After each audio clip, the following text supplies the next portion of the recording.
একজন বাবা নিজের মেয়ের সাথে যে ছেলে বাজে কাজ করে তাকে ধরে নিয়ে এসে প্লাস্টিক সার্জারি করে ছেলে থেকে মেয়ে বানিয়ে দেয় এবং তার সাথে ঠিক সেই কাজটি করে যা তার মেয়ের সাথে হয়েছিল। এটা এমন একটা সাইকো মুভি যার টুইস্ট আমার আপনার কল্পনার বাইরে। ডক্টর রবার্ট শহরের বিখ্যাত একজন প্লাস্টিক সার্জন।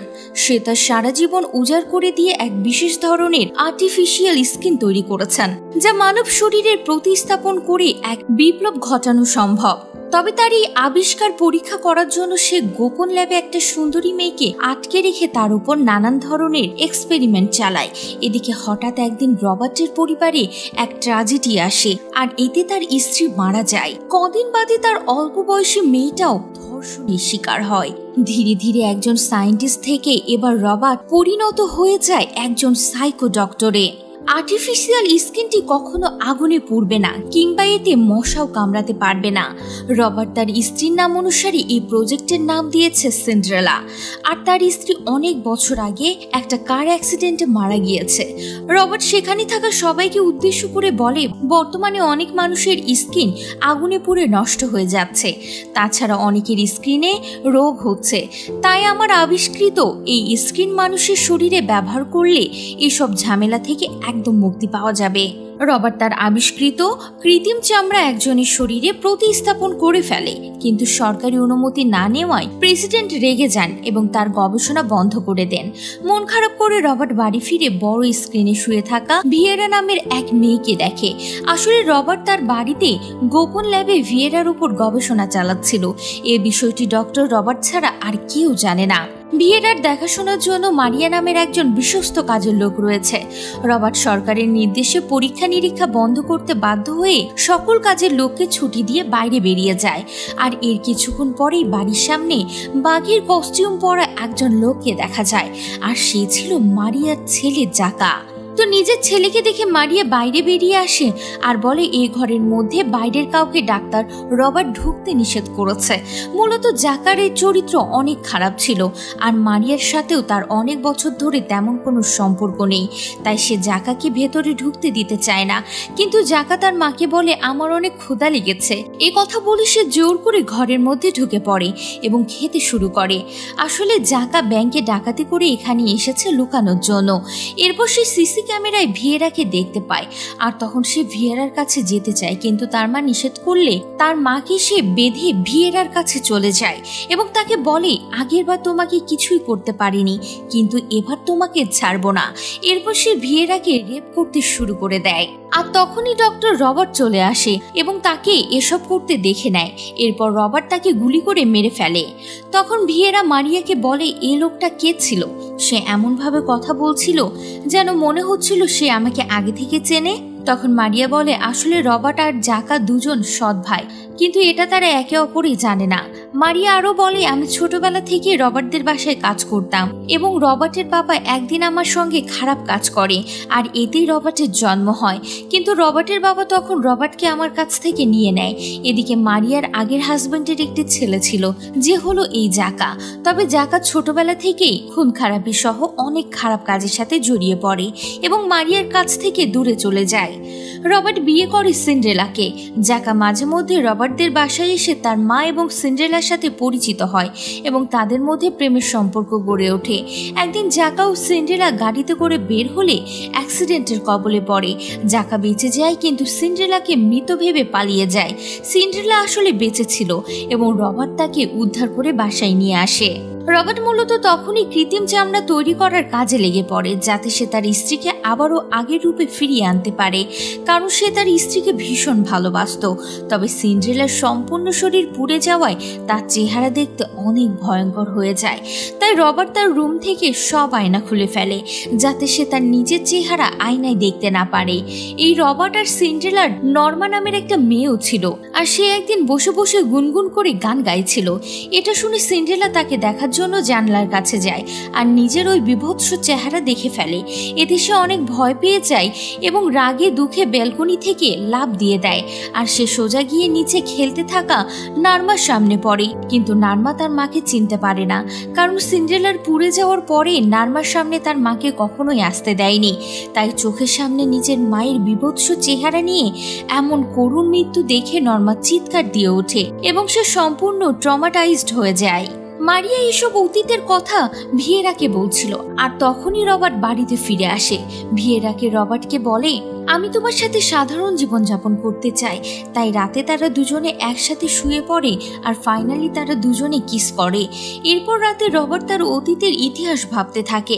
বছর কয়েক আগে সে তার মেয়ে নর্মাকে নিয়ে একটা বিয়ের অনুষ্ঠানে যায়। মায়ের মৃত্যু দেখে নর্মা অনেক অসুস্থ হয়ে গিয়েছিল এবং সাইকিয়াট্রিস্ট দেখানোর ফলে এখন সে অনেকটা সুস্থ। তবে পার্টির এক পর্যায়ে হঠাৎ রবার্ট লক্ষ্য করে নর্মা সেখানে নেই।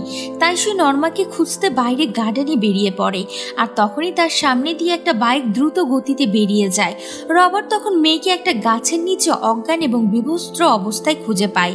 রবার্ট বুঝে যায় ওই বাইকে থাকা ছেলেটাই নর্মার সঙ্গে বাজে কাজ করেছে। নর্মা রবার্টকে দেখে আবারও ট্রমাটাইজড হয়ে যায়। এরপর রবার্ট তার মেয়েকে নিয়ে একটা মানসিক হাসপাতালে আসে এবং সেখানে চিকিৎসা দিতে থাকে। তবে নর্মা তার বাবাকেও সহ্য করতে পারছিল না। অপরদিকে ওই শহরে ভিনসেন্ট নামের একটা ছেলে ছিল আর সে তার মায়ের সাথে একটা কাপড়ের দোকানে কাজ করত। ভিনসেন্ট ওই দিন সে বিয়ের অনুষ্ঠানে যায় যেখানে রবার্ট এবং তার মেয়ে গিয়েছিল। নর্মার সাথে ভিনসেন্টের তখন ভালো বন্ধুত্ব গড়ে ওঠে এবং এক পর্যায়ে তারা কথা বলতে বলতে গার্ডেনের ভেতর চলে যায়। নর্মার অনেক গরম লাগছিল তাই সে গায়ের জামা খুলে ফেলে। তবে এটাকে গ্রিন সিগন্যাল ভেবে ভিনসেন্ট তখনই নর্মার উপর ঝাঁপিয়ে পড়ে। তবে এক পর্যায়ে নর্মা এতে সায় দেয় না এবং চিৎকার করার চেষ্টা করে। এতে ভিনসেন্ট তার মুখ চেপে ধরলে সে তার হাতে কামড় দেয়। এতে ভিনসেন্ট রেগে গিয়ে নর্মাকে চড় মারে এবং নর্মা এতে বেহুশ হয়ে যায় আর তাই সে ভয়ে সেখান থেকে পালিয়ে যায়। আরবি নরসেনকে পালিয়ে যেতে দেখে রবার্ট বুঝতে পারে ভিনসেন্টই তার মেয়ের সঙ্গে এসব করেছে। কিন্তু ভিনসেন্ট জানতো না রবার্টই হচ্ছে নর্মার বাবা। তবে ভিনসেন্ট পালিয়ে যাওয়ার সময় রবার্ট তার গাড়ির নম্বর প্লেট দেখে ফেলে। তাই এর কিছুদিন বাদে রবার্ট ভিনসেন্টকে কিডন্যাপ করে অজ্ঞান করে একটা পুরনো গ্যারেজের মধ্যে আটকে রাখে। ভিনসেন্ট জানতোই না মূলত নর্মার সঙ্গে এসব কাজ করার অপরাধে ভিনসেন্টকে রবার্ট শাস্তি দিতে চাচ্ছিল। এদিকে নর্মা অতিরিক্ত ট্রমাটাইজড হয়ে একদিন ঠিক তার মায়ের মতো বেলকনি থেকে লাফ দিয়ে নিচে পড়ে আত্মহত্যা করে নেয়। আর এই ঘটনার কারণে রবার্ট অনেক আপসেট হয়ে পড়ে। তাই সে একজন সাধারণ ডাক্তার থেকে সাইকোতে পরিণত হয়ে যায়। এরপর রবার্ট ভিনসেন্টের কাছে ফিরে আসে এবং অজ্ঞান করে দেয়। এরপর সে ভিনসেন্টকে তার একটা সিক্রেট অপারেশন রুমে নিয়ে যায় যেখানে রবার্ট সহ আরো 3 জন সার্জন ছিল। রবার্ট ওই ডাক্তারকে বলে এই ছেলেটি তার জেন্ডার চেঞ্জ করতে চায়। এরপর রবার্ট কয়েক ঘন্টা ধরে অপারেশন করে ভিনসেন্টের জেন্ডার পরিবর্তন করে দেয়, মানে তাকে ছেলে থেকে মেয়ে বানিয়ে দেয়। এরপর ভিনসেন্ট জেগে ওঠে। তাছাড়া রবার্ট এই ভিনসেন্টের পা থেকে মাথা পর্যন্ত পুরো শরীরে তার বানানো আর্টিফিশিয়াল স্কিন দিয়ে মুড়ে দেয়। কিন্তু এতে রবার্টকে সে কিছুই বলতে পারে না আর সে চুপচাপ থাকে। এরপর রবার্ট আস্তে আস্তে ভিনসেন্টের চেহারার উপর প্লাস্টিক সার্জারি চালায় এবং ভিনসেন্টের চেহারা হুবহুব তার মৃত স্ত্রীর মতো বানিয়ে দেয় আর তার নাম দেয় ভিয়েরা। অর্থাৎ গল্পের শুরু থেকে আমরা যে ভিয়েরাকে দেখছি সে আসলে কোনো মেয়ে নয়, বরং ছেলে, যাকে কিনা মেয়ে বানিয়ে দেওয়া হয়েছে। তো যাই হোক, ভিনসেন্ট অনেকবার রবার্টকে মেরে রুম থেকে পালিয়ে যেতে চেয়েছিল কিন্তু তাতে কোনো লাভ হয়নি। রবার্টের বন্দুকের ভয়ে ভিনসেন্ট বাধ্য হয়ে সব কথা শুনতে থাকে। এদিকে কিন্তু ভিনসেন্ট তখনও জানতো না রবার্ট তার সাথে কেন এমন করছে। তাই সেদিন রবার্টকে এর কারণ জিজ্ঞাসা করে। তখন রবার্ট কাহিনী খুলে বলে। এসব শুনে ভিনসেন্ট বুঝে যায় তার এখান থেকে পালানোর কোনো উপায় নেই। ভিনসেন্ট আস্তে আস্তে নিজেকে মেয়ে হিসেবে মেনে নিতে শুরু করে আর রবার্টও তাকে পছন্দ করতে শুরু করে, কারণ তার চেহারা ছিল হুবহুব তার স্ত্রীর মতো। মারিয়ার মুখে রবার্টের অতীত ইতিহাস শুনে ভিয়েরা দুঃখ পায় এবং ইমোশনাল হয়ে রবার্টকে ভালোবাসতে শুরু করে এবং রবার্ট ভিয়েরাকে সাধারণ জীবনযাপন করার অনুমতি দেয়। এরপর একদিন রবার্টের একজন কলিগ তার সঙ্গে দেখা করতে আসে। আসলে এই কলিগটি সেদিন ভিনসেন্টের অপারেশনে সাহায্য করেছিল। লোকটি রবার্টকে বলে, আমি জানি সেই ছেলেটির ইচ্ছার বিরুদ্ধে জোর করে তুমি তার জেন্ডার পরিবর্তন করেছো, কারণ এই দেখো খবরের কাগজে সেই ছেলেটির নিখোঁজ সংবাদ ছাপা হয়েছে। কিন্তু তখনই ভিয়েরা সে কলিগকে বলে যে আমি নিজের ইচ্ছার বিরুদ্ধে নয়, বরং নিজ ইচ্ছায় ছেলে থেকে মেয়ে হয়েছে এবং আমার ভেতর এখন মেয়েদের মতো অনুভূতি এসেছে, তাই এই বিষয়টা নিয়ে আমি অনেক খুশি। ভিয়েরার এই ব্যবহারে রবার্ট তাকে বিশ্বাস করতে শুরু করে। রাতে তারা দুজনে আবার অন্তরঙ্গ হয়ে যায়।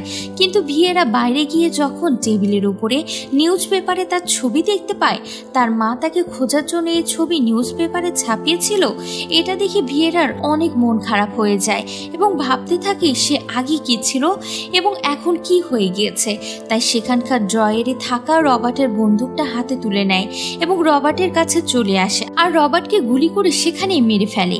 আর শব্দ শুনে মারিয়া ছুটে চলে আসে, কিন্তু সে মারিয়াকেও গুলি করে মেরে ফেলে। মারিয়া এবং রবার্টকে মারার পরে সেখান থেকে কিছু টাকা পয়সা নিয়ে পালিয়ে কাপড়ের দোকানে চলে আসে, যেখানে সে তার মায়ের সঙ্গে কাজ করত।